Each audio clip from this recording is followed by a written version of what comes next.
Alright everybody, let's talk about Dario Argento's Deep Red. This is a Patreon review for Royce Bunn, who told me to do my favorite Giallo and my favorite found footage movie. And this isn't necessarily my favorite, but it's one of my favorites. I'm not sure what my favorite is, as of now. So, I own this one though, so I was like, I own it. I haven't reviewed it. I need an excuse to watch it again, so when he told me to pick a Giallo that I like, I picked Deep Red. So this is Dario Argento's like fourth or fifth film. He did a few movies before this. I think it's the Animal trilogy, if I'm not mistaken, with Four Flies on Grey Velvet. I haven't seen that one yet. But The Cat of Nine Tails. He did The Bird with the Crystal Plumage. Really good movies. And then of course right after this he did Suspiria, and that seems to be everybody's favorite.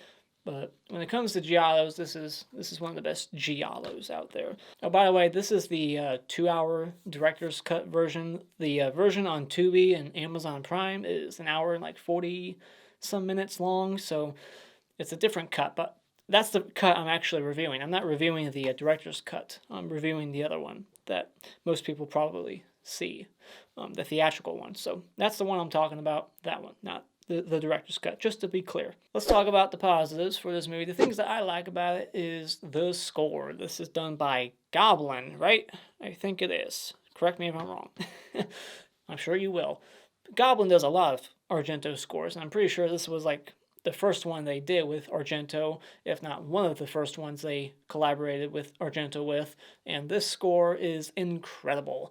Now, it does go a little too far in one scene. It's a little too loud and crazy for my taste, but the theme is pretty kick-ass. It's memorable. It gets stuck in your head. I caught myself like humming it without realizing it at work today. It stays in there. I'm just like humming it and shit. Like, it's got a very good soundtrack, and even like the music box, or not really music box, it's like this tape that this person's playing. It has like this children's song, like this little kid choir singing, la la, like that's creepy as shit. Like, I really like that too. So it's got a creepy child choir and a very incredible catchy score and graphic kills, some of the best Argento kills.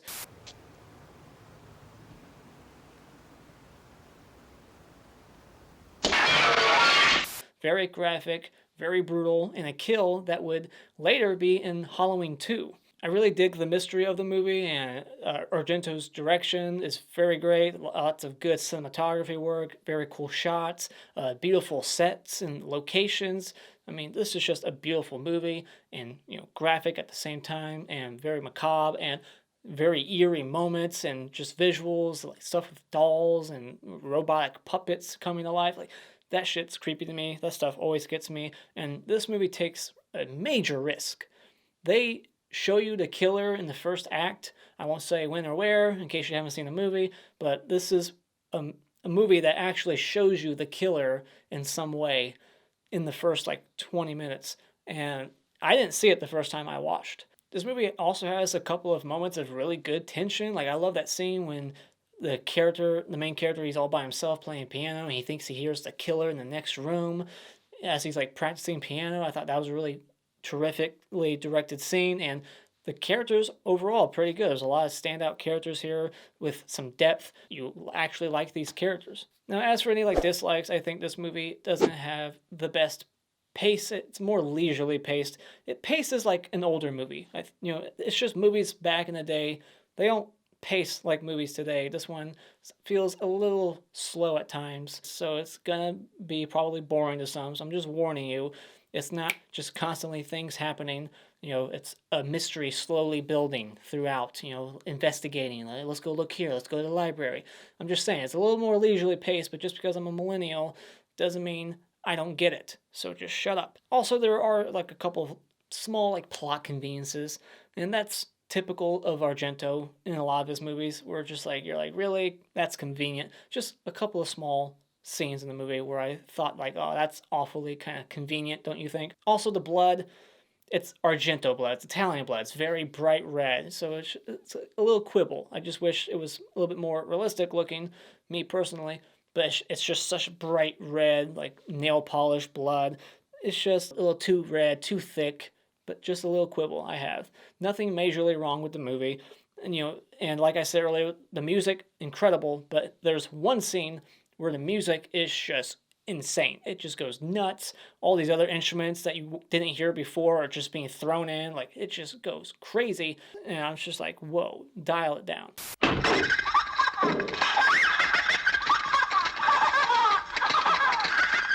But final thoughts, fantastic movie, very awesome kills and just terrific cinematography, incredible score, some good characters, some humorous moments too that really made me laugh. It's not PC at all, and just a good mystery, and it takes risks. So when it comes to Deep Red, if you're looking for an awesome Argento movie to check out, if you want to start watching Italian movies or Argento movies, this is a good place to start. Add it to your collection, go out and buy it. We get this interesting opening where the neighbor chick, Ullman, the German psychic, she senses a killer is in the room. She's like reading these evil thoughts, and she doesn't really know who it is. But because she is sensing this person's evil thoughts and is onto them, she gets killed later on with a meat cleaver to the chest and her shoulder. Like, she's getting hacked up. It's very brutal. And then on top of it, she gets her head shoved through a window, and then her neck gets pushed down on the broken glass. Very mean. That's pretty awesome kill. Very Argento. And then the bar confused me at first because I thought they were like mannequins. There's a scene where they're in front of a bar and the people inside are so still you would swear it was like a room of like mannequins, fake people, or like a painting. And then I think it's inspired by an actual painting because I swear I've seen a painting that kind of looks like that bar. But yeah, it was just like those people are so still. And at some moments they're moving, so they're real people, but fuck, are they still? So the neighbor, he sees Ullman get killed, and he goes up, he's walking down the hall, and then you get a very quick shot of the killer, her reflection in the mirror, but he thinks it was a painting he saw, and then therefore he's like all hung up about it, like, I swear I saw a painting on this wall. And that was just a cool thing Argento did. It was very risky because, like I said, somebody could have caught that and therefore they know who the killer is. But I didn't catch it, so I thought that was awesome to rewind, go back after I saw the ending and be like, was it really there? And it was. So I thought that was a cool decision. Then we get like 3 things back to back that are not PC at all today. It would never happen. These things would never be said because we live in a day and age where everybody's a bunch of crybabies about everything. We get a guy, the main character, he is saying that women are weaker and more gentle. They're gentler, and basically they should stay in the kitchen. Like, he's almost like that level of sexist. But he gets challenged to a game of arm wrestling, which they call Indian wrestling. So that's the second thing that would piss PC people off today. You can't say Indian, Native American wrestling. I've never even heard of Indian wrestling. I've always heard of it being called arm wrestling, but when she's like, I challenge you to Indian wrestling, that's what she calls it. So I was like, what? So I was kind of confused at first. But yeah, we got, the sexist comment, the calling it Indian wrestling, and then the scene right after that is him catching his friend with a transvestite, and his friend calls himself a faggot. So 3 things in a row that would upset people's ears today, but I just watch it and I laugh because I'm not a sensitive person like that. I don't care. So I just thought it was funny. So 3 things back to back where I was like, oh wow, that kind of ages this movie a little bit. But yeah, and then he goes to this library and it's huge and fancy, and there's like not even books, but he picked up this one book and he's in his like reading area, and there's like all the space. It's huge. What a fancy place. Like, all the locations in this movie are top notch. I did find it a little unbelievable how quickly he was able to trace what that song was. Like, he like hears it faintly, doesn't know what the song's called, who sings it, but the next day he quickly just goes to a store and he's like, yep, I found it. Here's the song, here's the album, who sings it. It's like, it would be easier today to find out, but back then, I mean, you have to do some deep research to find out, but he just finds out what that song was the next day. When he's on the payphone, where the hell is he? When he's on the phone, like, Amanda Rigetti, you got it? Like, where is he? How did he get from, like, the bookstore, wherever he was before, to that? Where is that? Looks like he's in some kind of kitchen. Like, is that where he works? Like, what is that scene? Where is he? How did he get there? Is that because I'm watching the hour and 40-minute version and not the 2-hour director cut? Was there something before that that led to that? I don't know. Like, I'm just like, how did he get here and why this phone? I mean, pick a phone somewhere else where there's less distractions and less noise. Just saying. And Amanda Rigetti, isn't that a name of an actress? I think that's the actress in the Friday the 13th reboot. Pretty sure. Maybe. I don't know. And then we get the hanging doll. And there's a lot of things that the killer's doing in this movie that I question, like, why are you doing it? But I'm glad that they're doing it. And one of those things is hanging the doll by the little tiny noose. What a creepy thing to find in your living room. And then she gets the Halloween 2 kill put in the bathtub of hot water. And then for some reason, when she goes to write like who the killer was, she has to write out like a full sentence before the name, but she bleeds out or dies before she can get to the name conveniently. Like I said, little tiny plot conveniences. Like if you were in her shoes, wouldn't you just be like writing the name of the killer and let the cops put 2 and 2 together and what you were trying to say? Come on. Why would you be like, it was Miss... I like how it took a professor or whatever he does, this Diordani or whatever his name is. It took this guy to, put all the pieces of the puzzle together to figure out that clue about, what she was writing on the wall. Like, none of the detectives put that shit together. The cops that were there, the CSI, whatever, they didn't think like, why is her finger over there? Like the cops didn't figure that shit out. Maybe they did. I don't know. But I was just like, really, this guy was smart enough, but they weren't. This is the type of character that you would only see in Argento movies. There's always that weird oddball character, and the oddball character in this movie is Olga, this like little girl witch. Supposedly, she's a witch, and she supposedly stuck a needle through a lizard, and it's still alive. It's on the ground, suffering with a needle stabbed through its neck. And it looks pretty fucking real. So I think they actually hurt a lizard for this movie. But it's just one of those odd things that's just thrown into the movie. It doesn't need to be here, really.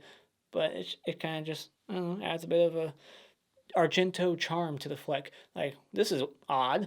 Then we get the scene where that cool painting is, uncovered, unveiled. He, like, tears at the wall. I thought that painting was pretty creepy, pretty cool. And there's an odd transition, and I'm thinking maybe this is something to do with the cut I was watching. If I watched the director's cut, maybe there was a scene in between, but it transitions from the scene of the Giordani. I wish I wrote his name down. Is it Giordani? Yeah, the guy who encounters the robot doll.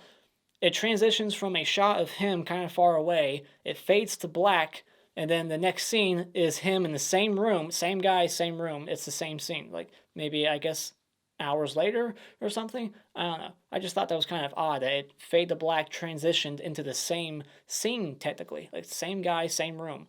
So I just felt like it was supposed to like fade to black and go somewhere else, some other character, and then come back to him for his death scene. Like there was something in between that got cut out. Just saying. That was just what I thought. But his death scene is one of the best scenes in the movie. Love it. Very creepy. Again, why is the killer doing this? We got this mechanical doll that is just like wound up and then it just goes towards him laughing maniacally. Very creepy shit. And he like starts attacking it like it's a real person. And it just shatters on the ground. And then the real killer pops up and starts like hitting his head on everything in that room. It reminded me of the end of Once Upon a Time in Hollywood by Tarantino. Just head bashed against this and that. Busted teeth. Brutal. Awesome stuff. And then he gets the knife through the back of the neck. Very cool kill. But yeah, so this woman, the killer, created that doll for what purpose? Like, what was that for? And then we get to the scene where he goes back to the mansion place, where the murder took place in the opening, that opening kill we see. He finds the location, and this is when the music gets crazy, because he almost falls, and then the music gets real intense, because it's like, oh my gosh, is he going to fall to his death? I don't know. But then he gets back on his feet, and the music is still going for like another 2 minutes. And he's like walking around the halls. And it gets louder and louder and louder. And then all these other instruments come in. It's like, what the fuck? Like, there's like electric guitar solo going on. It's like, Jesus. Like, tone it down. Then we get to another little plot convenience here that, Olga, like the one picture that she drew, just one of the pictures she drew is the same thing that he just saw painted on the wall. but she didn't draw it because she saw the wall. She drew it because it was this other random painting, little drawing that she saw at school in like a box of other people's paintings and drawings. Like, I don't know, there's just a little plot convenience to get him to figure out that there was this other drawing at the school with the killer's name on it, or one of the two killers' names on it. Although I don't think the other killer ever killed anybody. He was just protecting the mom. The mom was doing all the killings. Another little thing I have to ask why, doesn't really matter, but like, why did the killer draw on the chalkboard a picture of a person hanging, like a doll hanging? Again, like, why do that, you know? So then Carlo, who you think is the main killer for a brief moment here, he gets dragged across the ground for a couple of blocks, and every time the car turns, he like gets slammed up against the curb, his head just getting bashed, and then they finally realize that they're dragging somebody, and they hit the brakes, and some car goes over the hill and then smashes his head, and they even like park on top of his head. Like, they stop at the last second, but it's too late. They park on top of his head, smushed, just completely destroyed. Gory goodness. Awesome. Followed by another great demise. Like, the killers in this movie, both of them have the best like deaths in the movie. Very graphic and creative and awesome. So we find out, about the painting. It wasn't a painting, it was a mirror, blah, blah, blah. He misremembered. Another thing that's in a lot of Argento movies, people going like, oh, wait, I remember, stuff like that.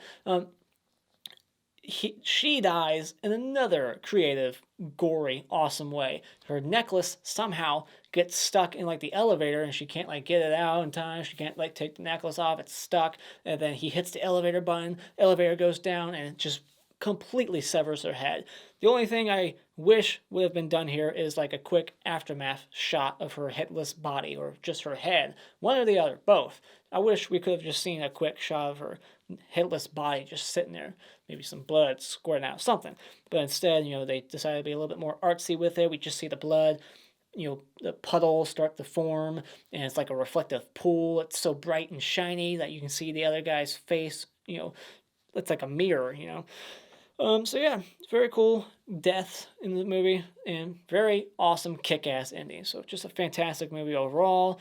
I think that's everything. So the Hockey Mask Award for Best Character in this movie for me was Gianna Brezzi, who I think at the time was Argento's girlfriend or wife. The Clapper Award for Best Scene in this movie is Giordani getting attacked by that robotic doll and then getting completely fucked up. And the Funny Bone Award for Funniest Moment in this movie is that sexist scene with the Indian wrestling. That scene makes me laugh every time. And the Mr. Hat Award for Best Kill will go to Giordani, who gets stabbed in the neck after getting his face bashed into the wall and everything around his office, his teeth bashed in, awesome stuff. And the Mr. Twig Award for Lamest Kill will be, I guess, the father of Carlo in the opening, who gets his back stabbed by his wife. And those are my thoughts on Dario Argento's Deep Red. Let me know what you thought about this Giallo in the comments below. And as always, if you like what you've seen here, you can hit this like button and become a subscriber today just by clicking on my cartoon face in about 5 seconds. And until next time, Auf Wiedersehen.